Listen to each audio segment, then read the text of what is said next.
Howdy everybody, Chris here. We're back in the garage today, and today I'm going to share with you how to blend base coat. We're going to go through the process of covering this primer and blending out into the fender and the door to prepare it for some clear coat. Before we get into the blending, let me talk a little bit about sealer. The biggest question I get is sealer necessary?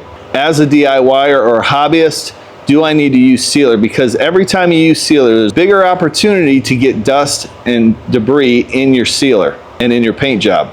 The feeling I have is if you have a breakthrough in your primer, so if you've sanded your primer and you break through into bare metal or you break through into body filler, you need to seal that panel, get it all nice and uniform. Base coat soaks into body filler and it will show up in your finished product in your paint job. So it's a good idea to seal it before you apply your base coat. The other time I will definitely use a sealer is raw bumper covers or aftermarket bumper covers that have been primered.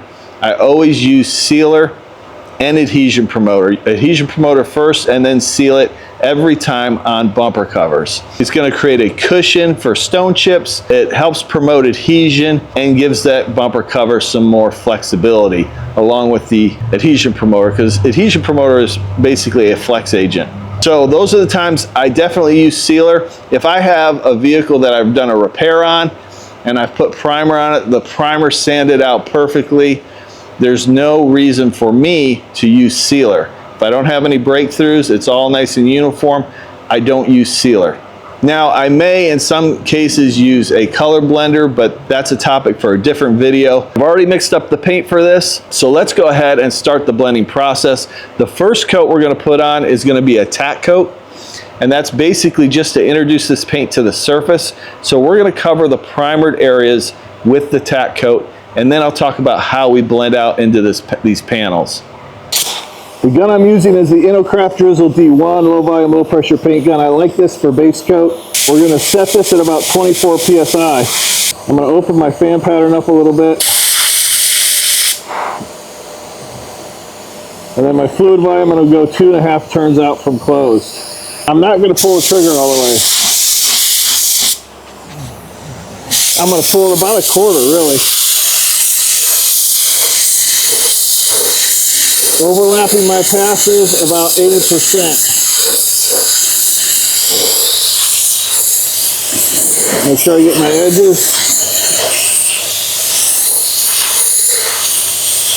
And that's the first coat. And this sealer is almost covered at this point. We're going to put a couple more coats on and then blend it out, and I'll share with you what we do. So let's let this dry up for about 10 to 15 minutes and then we'll put our second coat on. Okay, now we're going to put another coat on this. You can see it's a little transparent. We're going to start blending out into the rest of the panel. I'm going to widen my fan pattern a little bit and I'm going to start blending out into this panel. So when I blend, I'm going to run here at the end of my primer area. I'll turn my wrist. This is how I've always been taught. There's other ways to do it. Let me get this edge.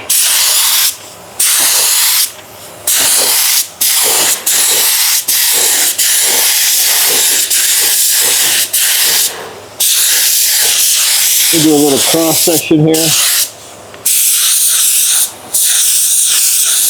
Do a little blend on that. That's our second coat. We'll let that flash off. Doesn't look bad, but I can still see where the blend is. A little chip right there is bothering me. I'm going to touch that up.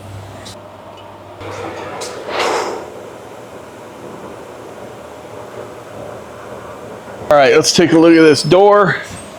We got our second coat on.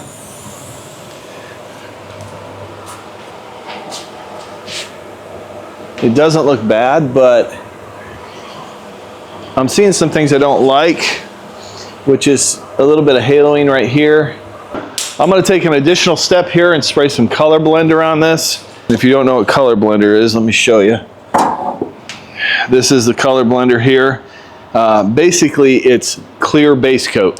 And what it does is it's going to, for one thing, help us get a good idea of what this blend's going to look like, but it's also going to help those metallics lay down really smooth and uniform. And that's what we need in this situation. So all I basically do, this is pretty thick stuff, This, you can spray this straight out of the can, but I'm gonna reduce it just a little bit, make it a little bit thinner, so it's a little bit smoother. So I'm just gonna pour some in here. About 20%, I'm gonna reduce this.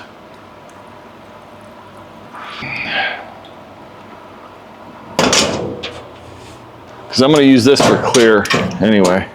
And we're just gonna spray this over both panels.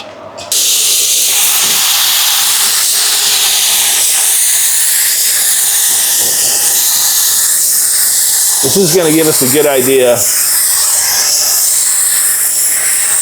of what our blend's going to look like out in the light with clear on it.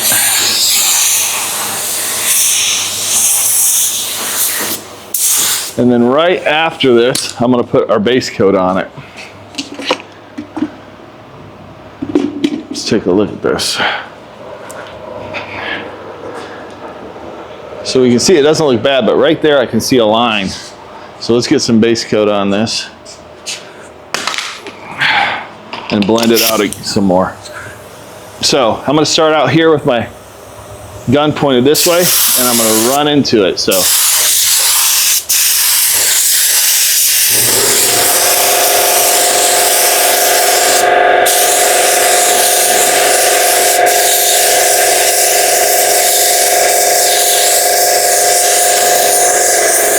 I do a little drop coat here. Now let's see how that looks. In about 10 to 15 minutes, we'll see how that looks. Looks pretty good to me here. Need to put another coat on this.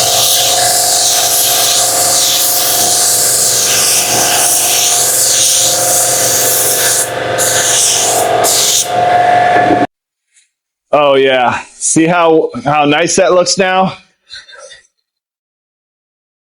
I think one more coat, we're gonna be pretty much good. I'm gonna do the same thing. I'm gonna do one more coat of the clear base, and then we're gonna get another coat of base on it, and I think we're gonna be golden. Let me show you what we got here, and let me show you a couple other different tips that you might need if you run into the situation I ran in here where you got that halo effect. Now there's a couple things you can do with that. One thing you can do is you can take some 600 grit sandpaper and you can lightly sand, if you got some scratches or that halo effect, you can lightly sand that halo and then put more base coat on it. You could put more base coat on it, or you could sand it and then put the clear base over it and then some more base coat, and that's going to give you a really nice finish. Now I think this is looking really good right now. You can't even tell where that blend was. There's a little something. Now if you look closely here, see, I don't know if you can see it without the light on it, but okay, see that little roughness there? There's a little mottling effect right there. So that's going to show up. I don't know if you can see it with the light. I think you can see it. Right there you can see it. Just a little distortion in that metallic. Everywhere else looks pretty smooth. Same way with a particle of dust. If you get a particle of dust, you can use a little bit of 600, denib that a little bit, and then base over it. So these are the kind of things you're going to run into, or you can run into, especially with these fine metallics. But there are a few different things you can do to get around that and to overcome those obstacles. So as I'm just sitting here, I can kind of still see a little bit of a line. You might not be able to see it on camera, but with the light off, I can see it. So what I'm going to do is one more coat of the clear base coat. We'll put that on. We'll put one more coat of base on, and we should be good to go. I'm going to cover this up, and I think that'll take care of that little spot down there at the bottom of the fender, and we'll be ready for some clear coat. But this looks really nice and uniform. The flop's good. If I look at it this way, I don't see any difference in the flop, which the flop is when you look at it from different angles, the color changes a little bit, and the flop can really expose a blend, especially on these metallics. So let's go ahead and put down the clear base. Let me get my mask on. After we put this clear base on, you're really going to be able to kind of tell how it would look with clear coat on it.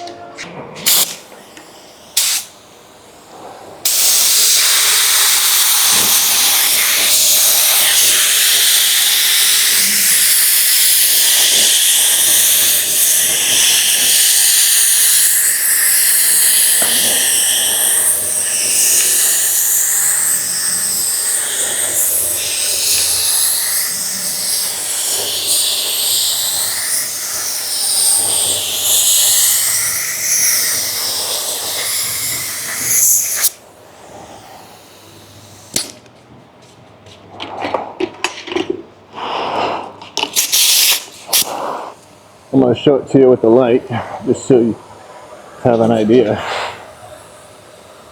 Yeah, it doesn't look much different. Alright, let's put our base on.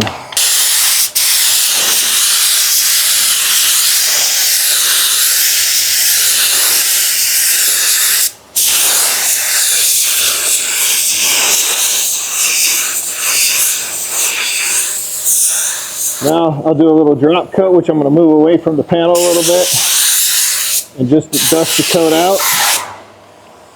Now we're ready for some clear coat. And see how that disappeared right there?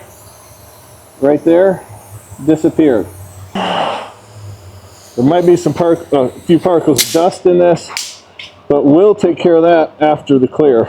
I'll put 2 coats of clear on it, and then I'll pull it outside and show you the finished product. I'll do a full breakdown of how we clear coat this vehicle on the next episode, and I'll try new techniques suggested me by one of you. We've got it pulled out in the sun. Let's go ahead and take a good look at this blend. And if you look at this blend, you don't see any mottling. You don't see any distortion in the metallics. The flop is good, so from different angles, the color all looks the same. This is what you want in your finished product. Now, we did run into some trouble, but you can overcome some of those issues just by having some knowledge, using the clear base, being able to sand any imperfections out or any halos if you need to, and knowing those techniques are going to make all the difference. Listen, I appreciate each and every one of you watching. If you found this information helpful, definitely give me a like down below and consider subscribing to the channel, and we'll see you on the next episode of Garage Noise.